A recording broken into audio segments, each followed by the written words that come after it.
And welcome to Traveling with the Chairs live show. I'm going to play a quick video. We're having some technical difficulties, and we'll be right with you.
Okay. Okay, and I'm going to unmute my mic and introduce you here. Okay, I'm going to take the phone off now. Okay, so we got our technical issues resolved. You just saw a quick intro video to Antigua. And we have with us tonight Sean. He's with Antigua VIP Tours. And he's going to tell us a little bit about Antigua and all the amazing things that we can look forward to if we get a chance to visit on a cruise. For those of you that are watching and we're meeting for the first time, so my name's Ken Edmonds. On this channel, I help people that travel with challenges, travel better, avoid the pitfalls, and then I share information for friends and families. And Sean, why don't you give us a little bit about yourself? Good night, Ken. My name is Sean. I am the operations manager and part owner of Antigua VIP Tours for the last 10 years. And I found my passion. This is what I'm passionate about. Showing person the island, telling persons about the island, just Antigua in general, or Antigua and Barbuda. How can I forget my sister island? So, as it relates to our country, we are a tourism-driven island. That's our main industry. That accounts for over 70% of our GDP. So, looking forward to welcome you here is one of the things we do. Okay, well, very cool. So we'll get started with some of the questions I have for you. And we're going to pretend like I'm a first time cruiser because if I was there, I'd be a first timer. And so tell me about some of the things that I come into town, I'm in the cruise port. What are some of the things that I want to think about doing while I'm in Antigua? Okay. A person on a cruise has very limited time, first of all. So, you're looking about what, 5, 6 hours. So, let's see how much we can pack into 5, 6 hours of giving you a intro into Antigua. Antigua is rich in history. And so one of the first thing that comes to mind is the Nelson's Dockyard. The Nelson's Dockyard has a variety of not only historical artifacts dating back from Horatio Nelson and battle strategy, the way things were done back then, but also an amazing view overlooking Shirley's Heights, one of the best views in the world. Then you talk about a little history. You talk about the Dow's Hill Interpretation Center, giving you a sound and light presentation dating back 300 years ago to present. So that's a must see place. Once you're getting here for a few hours, that will take up 3 to 4 hours of video already. Not to mention Devil's Bridge, Betty's Hope. There's so much more as it relates to culture. And if you're not into culture, there's still more to offer. I read your website a little bit. There looks like there's a lot of things to talk about. So I have some pictures. I don't know if they're in the order you wanted them, but I'm gonna pop up some pictures and we can talk about these pictures a little bit. This first one is something that's kind of unique to Barbados. I mean to Antigua. I lose track of where I'm talking sometimes. It's all So good. let me pop this one up here. And there we go. Oh boy, the famous Antigua black pineapple. The Guinness Book of Record rates this pineapple as the sweetest pineapple in the world. So there's only one way to sample this, is to be here. Researchers taught us it's only grown on Antigua. So it's one of the most unique things to us on the island is the Antigua black pineapple. Taste and texture is like none other. Okay, and I have a huge pineapple fan. The one thing that I didn't know about when we went to Hawaii and we spent about a week there, and my son was really young, and it was really funny because after a couple of days, my son wouldn't eat pineapple. And there they have pineapple everywhere. You go to the buffet, there's pineapple, and you eat pineapple, and you eat pineapple. And about 3 days in, my mouth was so raw, I couldn't even begin to look at a pineapple. I realized why my son had stopped. Okay, well, that's why you need to try our pineapple. The acidic content of our pineapple here is not the same. The way your tongue gets raw, eaten up by the acidic content of other pineapples, the Antigua Black is something totally new. It's a different experience altogether. Okay. No, that makes a difference, I'm sure. Okay, let me. I'm going to pop up another photo here. All right. So here's another. Oh, the Anglican Cathedral. That is the oldest church on the island, and one of the oldest in the world. Well, built back in the 16th, 17th century. It's presently undergoing its third restoration. Almost completed, not quite completed yet. Trying to bring it back to some sort of originality as what it was like before. But as for a rich in history and culture, the Anglican, well, first of all, we were a colony of England. So that's where the Anglican came in, the Church of England. And that was one of the first churches on the island. That makes it very unique to us here. It simply towers over St. John's. So if you're arriving here on a cruise ship, one of the first things you will see is the steeple as you arrive, overlooking St. John's. Okay. Yeah, it's a very interesting structure. Sorry, I can't make that any bigger on the screen than it is, but it is very definitely an attractive building, and looks like it's you can tell it's not new. No, it's been around for a few hundred years. Yeah. Yeah, you can see the age on it, but that's what makes them interesting is old buildings. Oh, yeah. Okay, so let me pop up another picture. And I can make that one bigger. Devil's Bridge. Antigua is the most northeasterly Caribbean island. So on the side of the island that you're seeing right now, it kind of sits out in the Atlantic Ocean. So it's where the Atlantic Ocean hits the island smack on, creating a natural bridge. Can prove to be dangerous, but quite a view, and all natural. If you want to take a really good, deep, nice, clean, fresh breath of air, that's the place to be, with absolutely no pollution. It's just an awesome natural sight. Yeah, I say it's a beautiful picture. Let me find another one here. Let's do that. That didn't do what I wanted it to do. So let's do this.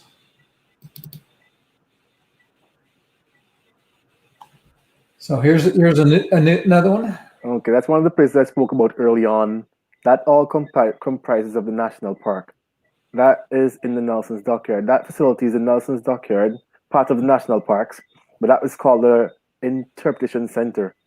That has a lovely view overlooking the dockyard itself, but also it's where you can see what's called the Interpretation Center.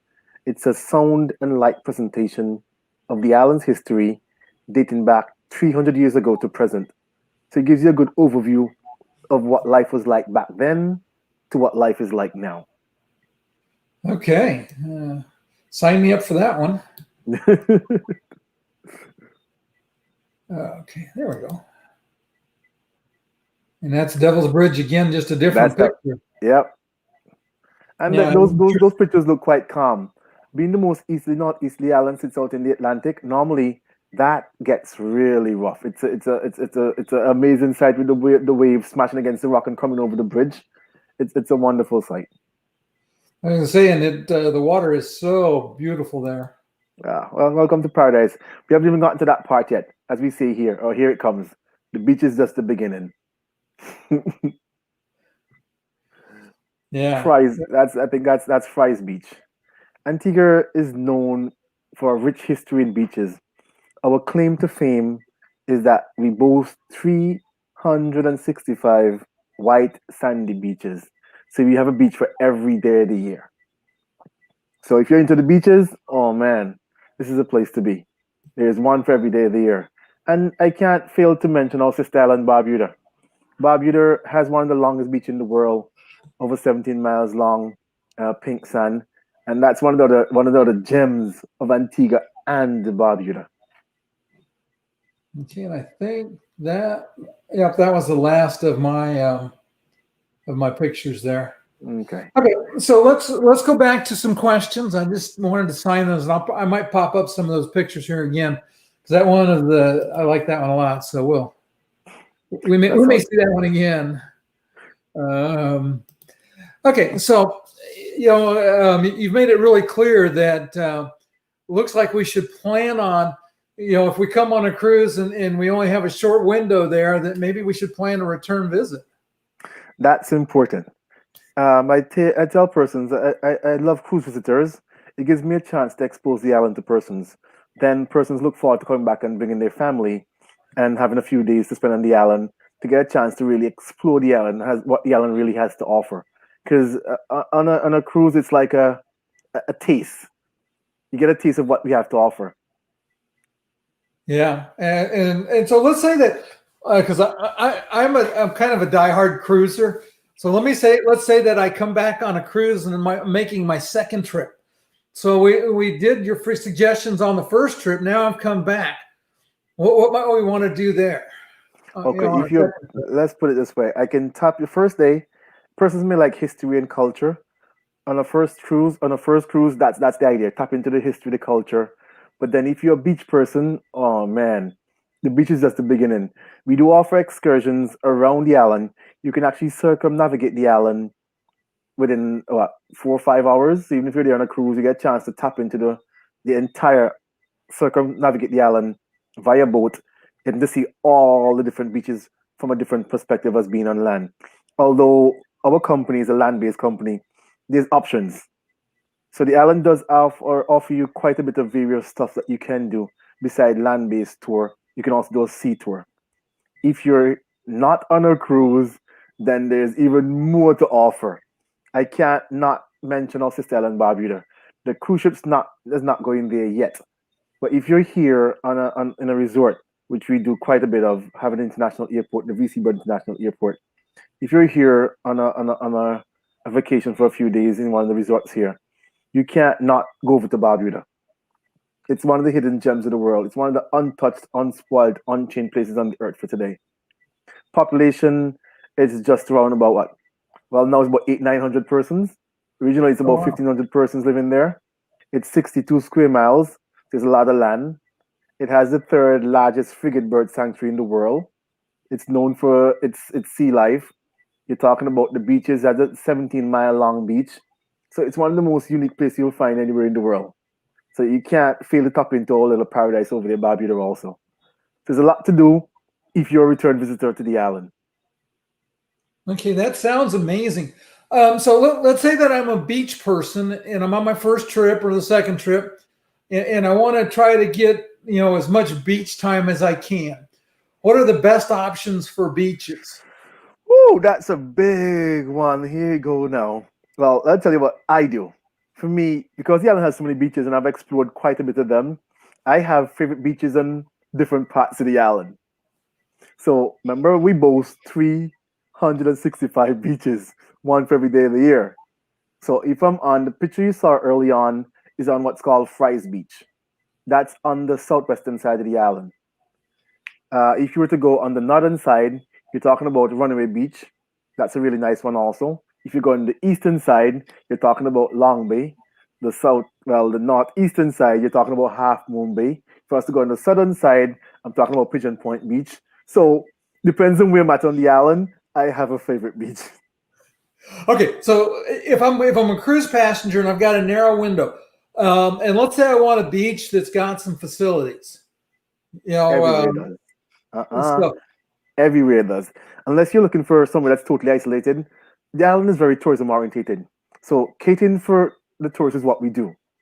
All our beaches are equipped mainly with lifeguard, beach security, a restaurant, washroom facility, change rooms. Though all those things are available on just about every beach.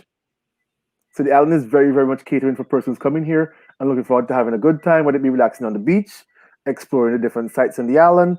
Things are in place to cater for all of that. okay, that sounds amazing. Just one quick plug for my channel. If you haven't subscribed to my YouTube channel, I'm going to post a link in the chat. I'd love it if you'd subscribe.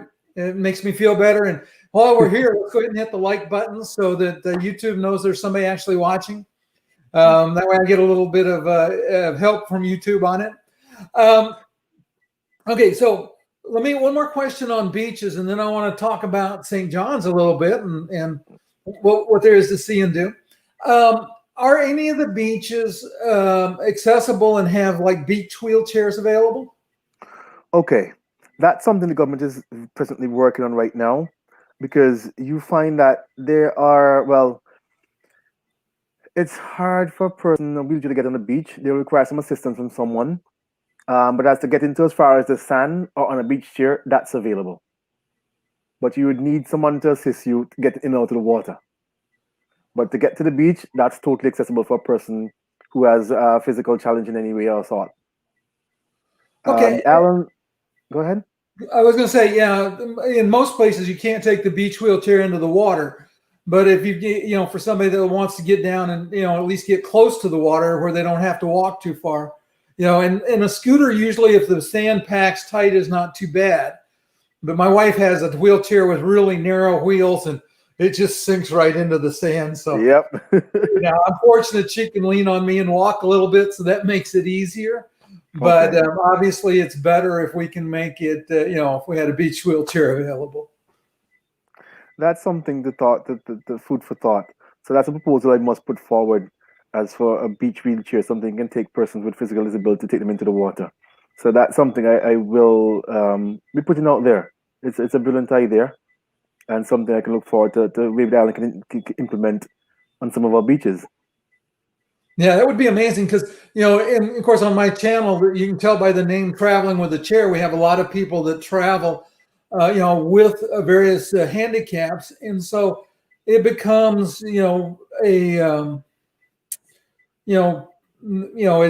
becomes a challenge sometimes. There's just not a lot of things to do. So let me ask about St. John's. If we go to town, and we're doing some sightseeing, how accessible is the town for places to go shopping and restaurants and for the things that tourists might want to see, like the church or like the visitor center?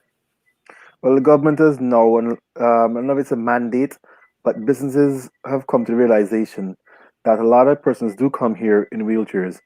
So, as for St. John's, a lot of the businesses are making their facilities wheelchair accessible. So that's becoming a plus. Even once you get off the ship and you tap into the Heritage Quay, all the different areas there are wheelchair accessible. Even for going around, some taxi drivers have now invest in vans that are wheelchair or handicap accessible. So you don't even have to come out of your chair. They'll pick you up, they'll put you in the bus, and you can go around. Put you out, and you can go around. So there are a few taxi operators who have invested in vehicles that can even take you around. Now, so St. John's, a lot of businesses, I said before, have put those things in place so you can wheel right up and go right in. So it's a work in progress. Okay. The realization is here, and persons are becoming more aware. I have had a really unique experience on tour, 2 times, 3 times. Not only have I took around persons in wheelchairs, but I've had persons with other physical disabilities, even persons that are blind. And I've learned that they can see through my eyes. So Okay. it's quite a unique experience to have someone who's blind that can see through your eyes on a tour and really enjoy what you have to offer. As for multiple sclerosis, I've had a person with that on the tour that I've taken around. So I've had quite a number of experiences with persons with various disability, and I've been able to show them a really good time on the island still. So very nice. You're the perfect guest for our group, because in my Facebook group, and this is going live to the Facebook group as well as some other places. In the Facebook group, I have people with autism, with multiple sclerosis, with I have blind people, and so we have the variety of challenges with the group, and it's nice to be able to share information that helps all of them. One thing in question, and I usually forget to ask this one, is accessible bathrooms. Because if you're in a wheelchair, and you got to go, it's pretty nice if there's some accessible restrooms that are reasonably accessible. Okay, again, the government has come to the realization. So what you would have find, and even some businesses, especially where our historical site is concerned, Nelson's Dockyard, one of the biggest on the island, Shirley sites, and so forth, all of those are now wheelchair accessible. So those are important. Yeah, the Heritage Key, some of the bathrooms there are wheelchair accessible. And Nelson's Dockyard, that's also. Even if you go up to the Interpretation Center, it's wheelchair accessible also. So those are some of the things that the government has put in place quite a few years now. So it's an awareness, and it's growing, especially for St. Johnson itself. It's an old town, and so some modification has to be made, and still is being made to make sure persons can move around in wheelchairs, or those motor things they use. Some of them have some remote things that just they power their way around, that they can simply be comfortable and be safe moving around also. So it's an awareness, and in so doing, a lot of things are changing. Yeah, and that's what we find in our discussions with people throughout the Caribbean and throughout a lot of places, really around the world. In fact, in some places in Europe, like St. Petersburg, it's very difficult to get around in a wheelchair. It's just not very friendly, and so they're, and that's part of why I do these shows, is so that people that travel with challenges can have an idea of what they're going to run into, and what kind of problems, how accessible it will be. Okay, let me see if we had any questions. We got a bunch of people here. Okay, so I don't see any questions. I'll give you guys a couple of minutes if you do have any questions to post them, and we'll try to get answers in. If not, if you're watching on the replay, you can post your questions down in the comments below. And if I don't know the answer, I can forward them to Sean, and Sean will get back to me. We'll try to get your questions answered. And it looks like we have no questions. So what you will see at the end of the video here is there's going to be a link pop up about right here somewhere, and it'll take you to another one of my playlists on the Caribbean ports. So you'll want to check that out. And I want to thank you, Sean. I'll ask you to stay around for just a minute after we exit here. But it's been great having everybody. We'll see everybody next time.